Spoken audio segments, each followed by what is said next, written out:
diada a tortas, pero literal. O sea, los partidos independentistas se cruzaron todo tipo de acusaciones. Es verdad que vimos a algunos representantes políticos, Ada Colau, entre otros, que además repartió así a unos y a otros. Yo creo que cree que ella puede ser la gran beneficiada de esta guerra entre Esquerra y Junts, ¿no?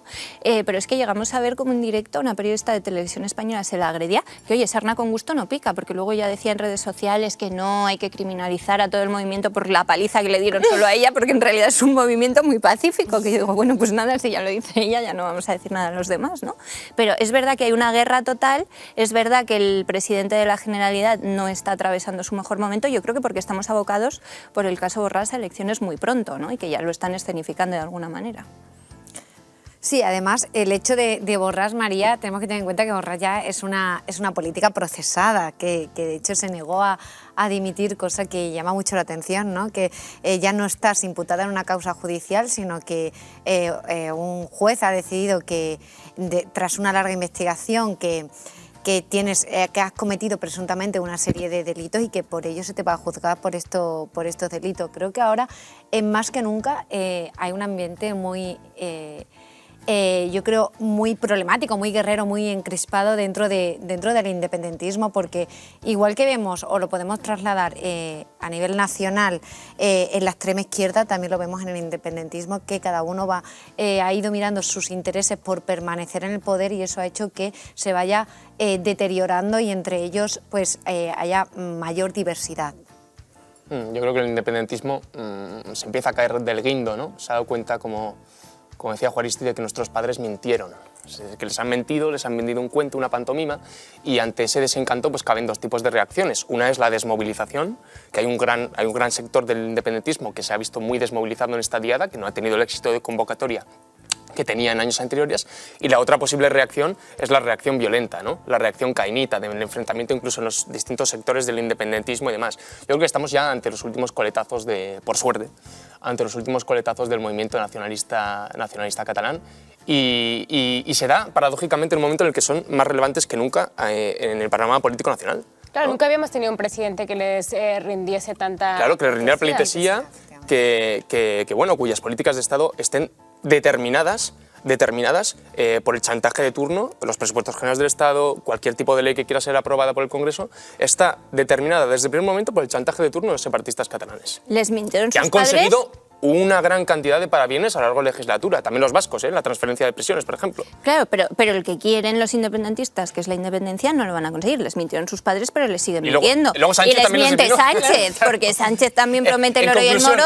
y Sánchez puede dar dinero. En conclusión, viven pero engañados. No mucho más. Les engaña todo el mundo. En conclusión, cualquier cosa que apoya a Sánchez está condenada al fracaso, porque es que el proyecto que apoya, un proyecto que se va al garete. Dice Juan Carlos Quirauta que es el rey Midas inverso, ¿no? El rey Midas que todo lo que tocaba lo convertía en oro, pues Sánchez todo lo que toca... Sí, porque la diada ya ha pasado a ser como una fecha como Hanukkah. ¿Sabes qué es? Pero que te da igual porque ya no significa absolutamente nada para ti, ni tiene ningún efecto en tu vida, ni en verdad sí. Hablamos de eso porque hay que rellenar también los informativos y hay alguna cosa violenta, pero en realidad ya no tiene ningún valor. No, repercusiones políticas no tiene, más allá del análisis de las felicitaciones de Pedro Sánchez, de Feijóo. Claro, no, y el análisis político que se puede extraer es precisamente ese, que hace 5 o 6 años estábamos hablando de la diada en un momento de extrema convulsión en el que sí que se podía romper la unidad del Estado, y ahora lo vemos precisamente pues como una cosa una fricada, una cosa nostálgica. Sí. Pero aberrante. Yo no creo que esto trasladado a la sociedad catalana... o sea, yo no creo que el sentimiento independentista en Cataluña haya ido aminorando durante el tiempo. Es decir, yo creo que no. Yo, de hecho, cuando he estado allí en Cataluña hace no mucho tiempo, para cubrir, pues, por ejemplo, los líos judiciales que tiene Colau y demás, yo sí que he visto a una sociedad muy involucrada con el tema independentista, y hablando con determinados abogados y demás que están a favor de la unidad de España, sí que me decían que iba creciendo. Otra cosa es que es cierto que ya no es tan agresivo, ya no es tan guerrillero como antes, pero porque también ellos han sopesado de las consecuencias, ¿no?, que tiene ese hecho. Tenemos que tener en cuenta que, por ejemplo, en la Audiencia Nacional hay siete independentistas que están procesados por un delito de terrorismo, y al final esas personas que formaban parte de los CDR porque creían en esa supuesta lucha para conseguir el independentismo, han visto cómo han tenido unas consecuencias penales que se han reflejado y que han afectado solamente a ellos y a sus familiares, y que en realidad los políticos no han hecho absolutamente nada. Por eso creo que ahora sigue existiendo ese sentimiento independentista, pero ya no tan guerrillero como antes. Vale, o sea que la desmovilización se debe, en definitiva, a las sentencias del proceso.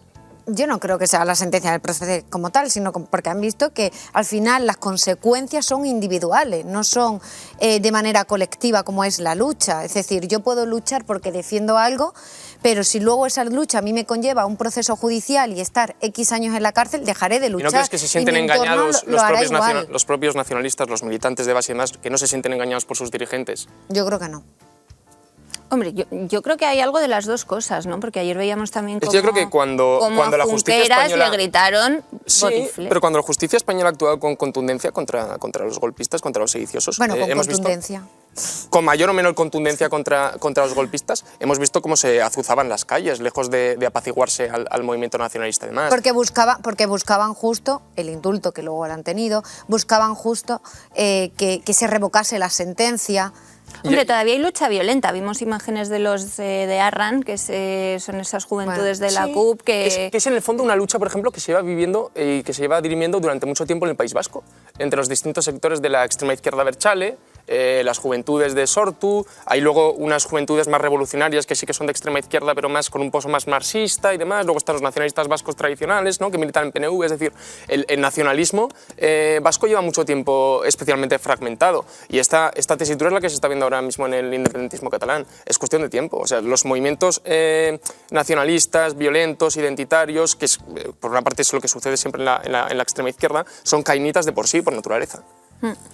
Bueno, estamos pendientes también esta semana, cambiando de asunto, de lo que suceda con el Consejo General del Poder Judicial. Hoy en OK Diario pueden leer una entrevista de Teresa a uno de los vocales. Yo no sé si es la primera de muchas, Teresa, me imagino que no puedes adelantar mucho. Lo que sí veo es que están con muchas ganas de hablar los jueces, sí, cosa que no había pasado hasta ahora. Sí. Que llega a decir este vocal en la entrevista que le hacéis que Sánchez tiene una concepción cesarista del ejercicio del poder, que ya me sorprendió la semana pasada bastante oír a Lesmes. Ahora recordamos sus declaraciones en la apertura del año judicial, pero que es que no es el único, no está solo, hay muchos jueces que quieren tirarle al gobierno de las orejas y que lo están haciendo en los medios.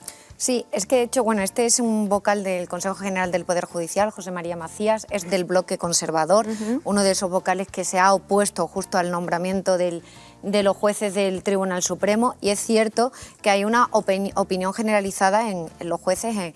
Bueno, el problema de por qué se encuentran los jueces en esta situación, el problema inicial radica en que los partidos políticos no se ponen de acuerdo para renovar el Consejo General del Poder Judicial. Pero más allá de eso, de que lleve 4 años en funciones, la culpa de por qué el Consejo General del Poder Judicial no puede realizar nombramientos la tiene el Gobierno, porque es quien, a través de una ley, les ha atado de pies y manos y les ha prohibido realizar realizar nombramiento. ¿Para qué queremos un órgano judicial sin funciones? Porque no hay nadie que esté supliendo esas funciones, nadie está haciendo estos nombramientos. ¿Esto qué implica? Pues esto implica que ahora mismo en el Tribunal Supremo, por ejemplo, hay muchísimas plazas vacantes, bien por jubilación, bien por enfermedad, que no se están supliendo estas plazas. Lo mismo ocurre con el Constitucional. Es decir, Sánchez tiene un interés extremo en que se renueve el Tribunal Constitucional.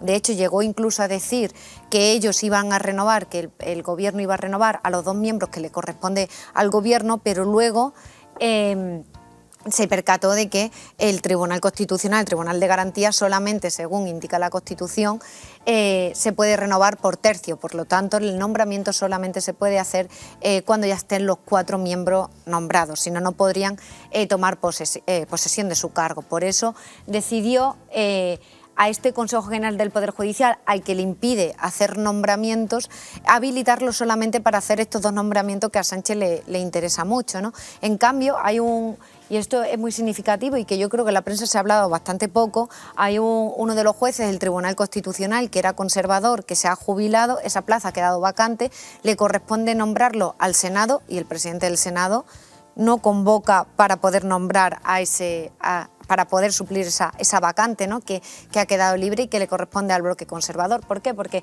el interés de Sánchez es renovar el Constitucional de tal manera que haya una mayoría progresista, y ya no solamente es que las sentencias que están por venir, como la sentencia de la ley del aborto, como la sentencia de la eutanasia, como la sentencia, yo creo que esa no saldrá como nunca. La sentencia de la ley CELA, todas estas sentencias, pues que se aprueben con una mayoría progresista y pues ya el texto que se iba a debatir, porque es cierto, y esto a mí me lo contaron fuentes judiciales, ya existe un borrador sobre la sentencia del aborto, se iba a debatir justo en el mes de julio y se ha paralizado a la espera de que se renueve el Tribunal Constitucional, porque no tiene sentido debatir ahora un borrador que dentro de unos meses, cuando los miembros que conformen el Tribunal Constitucional sean otros distintos, no se vaya a aprobar, ¿no? Entonces, al final lo que va dilatando es mucho este proceso, pero una de las cosas que me comentaba uno de los jueces, que es cierto y que yo no había parado a pensar que esa puede ser la consecuencia, es si toman el poder constitucional, lo que va a generar, y por eso tiene tanto interés Sánchez, es que determinadas leyes salgan siempre adelante. Claro. Es decir, el Estatut de Cataluña, si se reforma y demás, luego todo en última instancia... Las reformas de la ley del aborto que se le ocurran a Irene Montero. Claro. Efectivamente, si el Tribunal Constitucional ampara esas leyes, le da vía libre justo a los independentistas, a los proetarras, a llevar a cabo las medidas que quieran. Ha sido el Constitucional, digamos, el último garante, el último muro contra el que el Gobierno de España se ha golpeado muchas veces cuando ya no quedaba ningún resquicio, ningún resorte y ninguna institución muy tarde, evidentemente, y ninguna institución sin controlar. Entonces, evidentemente, la pulsión del Gobierno de Pedro Sánchez es más que comprensible, por cuanto ahora mismo, por ejemplo, se está intentando aprobar una ley del aborto, y ¿qué pasa si, oye, resulta que por fin se dan prisa y de aquí a un año, de aquí a unos meses fallan? Finalmente, después de 12 años que llevamos esperando, fallan con respecto, o se pronuncian y sientan jurisprudencia con respecto al tema del aborto. Es decir, que la ley se habría aprobado en balde, en vano. Entonces, de ahí esa pulsión cesarista que denuncia el vocal con mucha valentía, pero que por otra parte corresponde a todos los líderes políticos españoles. Es decir, es un problema de la confección del sistema. Es bochornoso, y lo dicen cuando están en campaña, lo dicen luego cuando están fuera del poder, lo dicen todos los políticos. No, es una vergüenza, es bochornoso que sean los políticos quienes elijan a los jueces y tal. Es una percepción que compartimos todos los ciudadanos, que parecen compartir todos los políticos cuando no tocan poder, pero cuando llegan al poder, la pulsión de todos es la de controlar el órgano. La verdad es que de momento de los que han tenido responsabilidades de gobierno, sí, esa es exactamente su función. El Partido Popular no hay un solo culpable. Podría haber cambiado el sistema de elección de los jueces y que sean los propios jueces quienes elijan a los jueces y que no sean los partidos políticos quienes designan a los jueces, y no lo ha hecho. Ahora es cierto que lo está exigiendo el Partido Popular, pero desde la oposición, pero cuando estaba en el gobierno le interesó nombrar ellos a sus jueces, ¿no? Entonces, es que desde la oposición es muy fácil. El propio Sánchez lo reivindicaba en 2015. Bueno, es que el Partido Popular fue el que apoyó a Lesmes, que no sé si ahora podemos recordar sus palabras de hace un poquito menos de una semana, que ahora está harto, y yo me creo que esté harto de verdad. Realmente el Gobierno debe estar molestando muchísimo a los magistrados del Consejo General del Poder Judicial, pero claro, es que él no ha llegado ahí porque se ha caído de un árbol en ese asiento, claro, ¿no? Hemos llegado por primera vez a la tesitura. Las declaraciones del señor vocal pues son una perogrullada, evidentemente sí, Sánchez tiene una pulsión cesarista, pues claro que sí, pero es que la valía de esas declaraciones es que las hace un vocal, claro, y en un medio de comunicación nacional. Es decir, que por primera vez es tal el hartazgo de los jueces que hemos llegado a ver declaraciones como la del señor Lesmes y más, que hace unos años eran impensables. Por cierto, que además de una fabulosa entrevista que le hace Teresa, que hoy pueden leer y escuchar en Oquidiario, estuvo con nosotros también José María Macías este fin de semana, y les invito también a que en nuestras redes sociales y en nuestra web recuperen sus palabras, porque de verdad que fue muy interesante.